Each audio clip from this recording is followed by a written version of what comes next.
So if anyone can tell, I'm just starting to do a lot more different videos on this channel. Well, not a lot more, because the last video I did was how I got into anime and manga, and I just want to make a lot more discussion videos like this, because I don't want to make strictly reviews, you know, and not even just about anime and manga, just about other things as well, such as music, which I just need to fucking do already.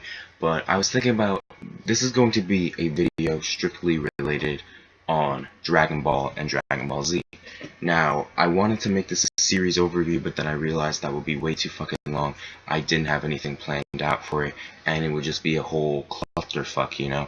So, I want to make a character development in this video, see who has the best character development in both Dragon Ball and Dragon Ball Z. So, the way I can divide this is between a couple different characters, because in Dragon Ball Z, it is one of the first shonen that we've ever seen, well, rather shonen battle manga, from my recollection. For like, I don't fucking know, man, but it is the godfather of all shonen battle manga, I guess you could call it that. So we can divide in a couple different characters. First, Goku, which some of you are thinking, what the fuck? But let me explain. Tien Shinhan, or Ten Shinhan, Tien, whatever you want to call him. Piccolo, of course, Vegeta, and Gohan. Future Trunks as well, maybe. I'll save him for last, because if I can think of anything in this video, then I'll mention it for Future Trunks. Now, I want to start off with Goku. Now, Goku, he's a very simplistic character. I mean, he doesn't have that much depth to him. He's a very, you know, he's the origin of every goddamn main character in every goddamn main series. You know, he's pretty stupid, pretty naive, wants to get stronger, wants to protect his friends. That's the template for most of the main characters that we see in shonen. Hot-headed as well, battle hungry, guess you could call him that as well. But with Goku, the way I see his character development is that it's very subtle and it's not mentioned throughout the series, but how Goku just steadily stops killing people. With the exception of Kid Buu, but the Buu saga was because with the series overview, and I'm going to get back to the character development thing as well, but the series overview thing, I'm thinking about separating it into sagas or arcs. So cover the Buu saga, give my thoughts about it. It was, but it wasn't that bad, but it wasn't that great. Okay, but with Goku, he steadily stops killing people, and we see this after the time skip in the original Dragon Ball. How before this, fucking Goku, he took out the whole fucking Red Ribbon Army. No survivors from what I can tell. Well, except Dr. Gero. We didn't know about this fucking Dragon Ball. I mean, seriously. But no fucking survivors. He took out everyone. Even before that, how all those, like, commanders and stuff like that. My recollection of the Red Ribbon Army saga is very vague at this point. But I do remember that epic beatdown that was sick. How he just demolished everyone. And do I even have to mention King Piccolo? This dude, fucking Goku, shot a hole right through him. All his power right through that shit. And after the time skip, when Goku's training with Mr. Popo, the Darkness, Team Force, that's funny. And Kami, you could see he has more of a more enlightened view on things, I guess, because even though Piccolo is laying right there on the fucking ground, he doesn't want to kill him. And it's not even just because if you kill Piccolo, then Kami will die as well. It's just because Goku, he has a different view on Piccolo. I believe he said this in the last arc of Dragon Ball, or Saga, whatever the fuck, how he's not as bad as people perceive him to be. So he has an enlightened view on everything. And even with the Saiyans, with fucking Vegeta and Nappa, well, fucking Raditz, no mercy on that. That's why with Goku, it's like you could argue it's character development, but it's very subtle, and you could argue that it's also, you know, it's really not character development. But with Nappa, he was basically just toying with him. Like, you know, he said the same shit: if you leave this planet, then I'll leave you alone. And with Frieza, he didn't even want to kill Frieza. Even though he was so raged with fucking Krillin, the way he just died out of nowhere, like, oh, no remains. But he was very sympathetic, I guess, when it came to Frieza. But again, ultimately, when Frieza tried to do some dirty shit, Goku did away with that and came back Mecha Frieza or some stupid shit like that. So, again, Goku's character development, like, it's not very consistent, and you can argue that it's not there, but that's all I can see with Goku's character development. But it's far from being the best. Like, it's really not. And you could argue it's non-existent as well. Tien Shinhan. Tien Shinhan is one of my favorite characters in Dragon Ball. I want to say Goku is, but to honestly be kind of weird and generic. But Tien Shinhan, he's one of my fucking favorites. I mean, Third Eye, fucking Shin Go says a fucking enough, right? And the thing with him, he gets his character development. He really does change, but it's too quick. It felt rushed, in my opinion. How he has one conversation with Muten Roshi, who is one of my favorite characters. But he has like one conversation with him, and as he's fighting with him, he realizes that Shin and Tao Pai Pai, another one of my favorite characters, they're bad fuckers. They're doing bad shit, man. And how they forced Tien to become this ruthless killer, and how he's fighting for, not like Goku was just fighting for fun, he's fighting for just to hurt people. And you see that after he has this talk with Master Roshi, he does develop into a good guy, but the thing is, it was way too quick. I would have man. I would have preferred for Tien to just think about his actions before he met Master Roshi, and when he actually met Master Roshi, he could think, wow, this is what I've been thinking for a very long time now. Maybe I should change. Stuff like that. That's what I would have preferred, but in the end, I don't want to give it the benefit of the doubt, since it was like one of the first battle manga, like whatever. But no, it is what it is. Now let's go into Piccolo. Piccolo probably, it's a tie between him and Vegeta. Like, I want to say it's a tie, because Piccolo, he has some of the best character development. I mean, come on, he, in his past life, well, his father, he was the fucking Demon King. Well, Demon King, like fucking slug and shit. But his father was a bad dude, like an insanely bad dude. Like, this dude could have conquered the Earth had Goku not been there. Of course he could have. And just how Piccolo Jr., when he's reborn, he's not like that. He's not like, I mean, sure, he wants to conquer the Earth, but he's a lot less evil than King Piccolo was. Because if Piccolo Jr. wanted to, he could have just, he didn't have to fight Goku in the tournament. He could have easily just snuck in Goku's room and grabbed the fucker by the hair, like, chuck him to a random location and fight him there. But he chose not to, and he just chose to wait, and he fought him in the tournament.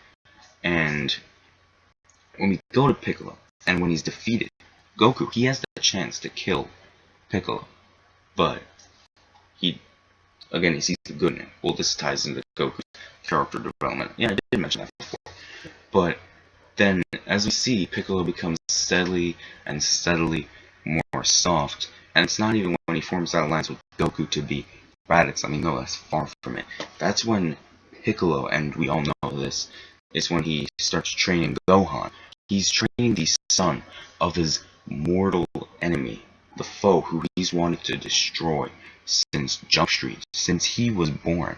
Training his son ultimately leads him to become good, and he has a whole different outlook on things. and how he realizes that Gohan, he was his first friend, and I'm sure this was like an instinctual reaction when Nappa fired the beam, like, bah! I'm a fire my laser, bah! And Piccolo, that's his character development right there. Like, that is his definition of his character development, because he runs and saves Gohan.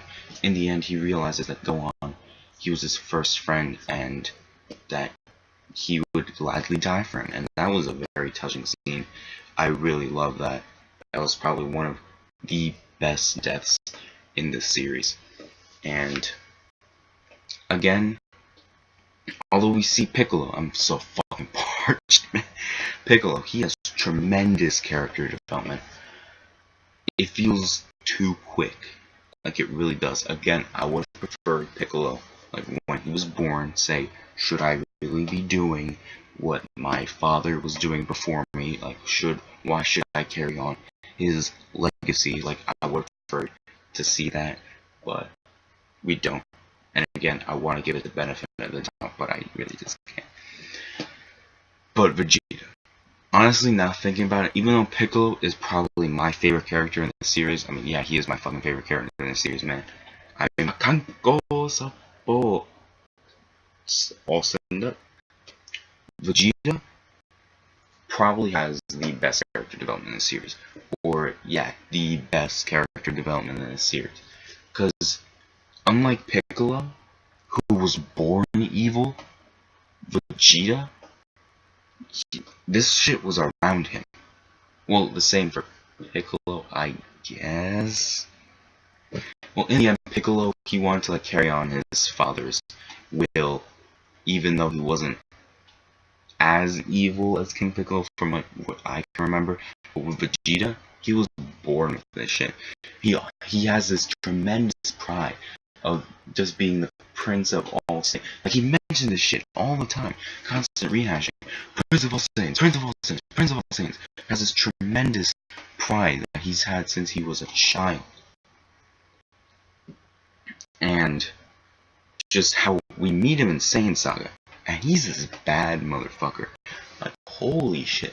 When Goku's down on the ground, like, after fucking Dragon Ball, when Goku's opponents are down on the, oh shit, with Goku's character development, he gave Piccolo a senzu bean and healed him. Yeah, okay. I remember that shit. Okay.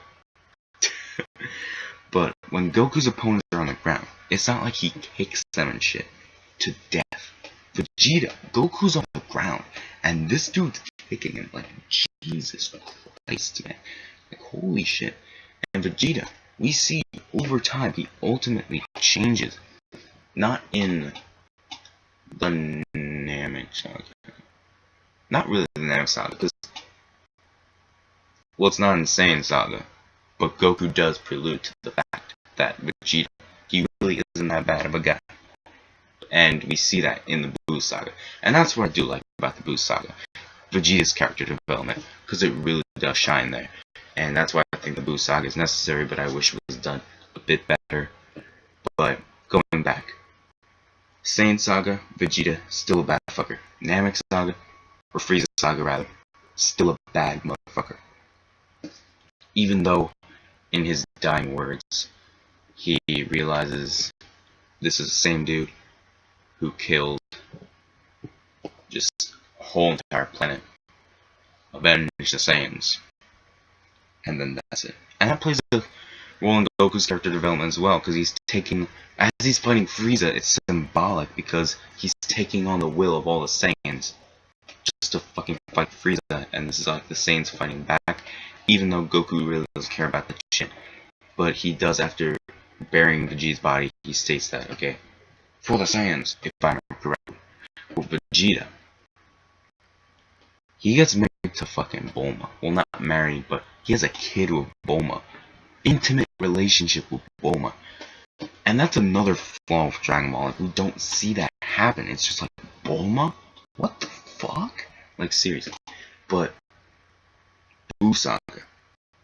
When Vegeta goes Majin, we think it's over. Like, this dude is back to his roots, man. Back to good old motherfucking evil Vegeta. But ultimately, he breaks free of that shit and sacrifices his own life to kill Fat Boo. Which was a fucking joke. I mean Fat Boo, not Vegeta's sacrifice. Because he did it for Bulma, for Trunks, and even for Kakarot. He did it for Goku. He did it for Vegeta. He did it for everyone. He did it to protect everyone, and that was very fucking honorable. And Vegeta's last notion of character development was the final fight with Kid Buu. How Vegeta, he had this tremendous pride that he was the strongest, and he didn't want to accept that. Like, every time someone mentioned that Goku was the strongest, he'd have a shit fit. Like, I swear to God, dude. But we see that Vegeta, he ultimately realizes that Goku is the strongest, even though Vegeta's up there. Like, these two are rivals. And I wanted to, I was thinking of another video, like maybe a rivals video, but it is inspired from like BobSamurai's videos, and honestly, these discussions are inspired from BobSamurai, so thank you, BobSamurai. Thank you. But just that last part of character development, where Vegeta ultimately realizes that Goku is the best, and he finally realizes that, you know, Goku, he's not a bad guy. And he finally, it's their final, like, we finally realize that these guys, they're not enemies. They're rivals, but they're also the best of friends. And that's what I like to see as well. So in the end, for the best character development in Dragon Ball Z, I would have to give it to Vegeta, because it lasted during a longer span of time, whereas Piccolo and Tien Shinhan, they were up there, but it was too short. And I want to give an honorable mention as well. I forgot to mention him. I was too in depth with Vegeta. Gohan.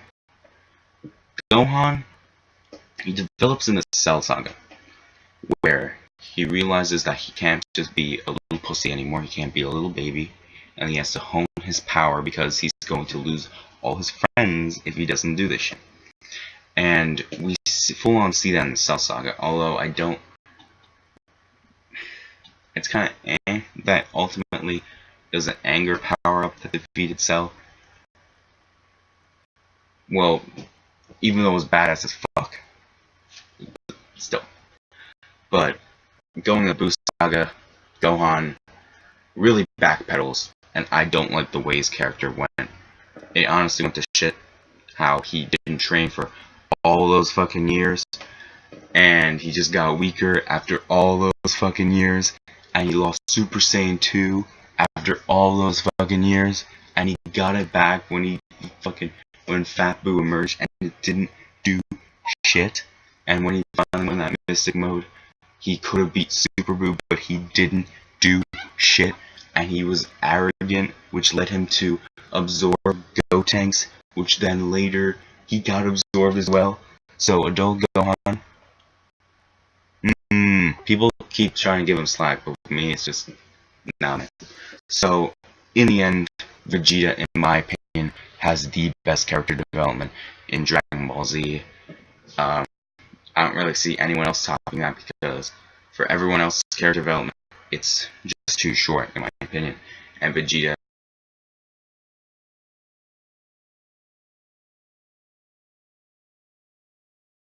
and I'll see you guys later for another discussion video in the future, because I do plan to do more of these. Okay, thanks, bye.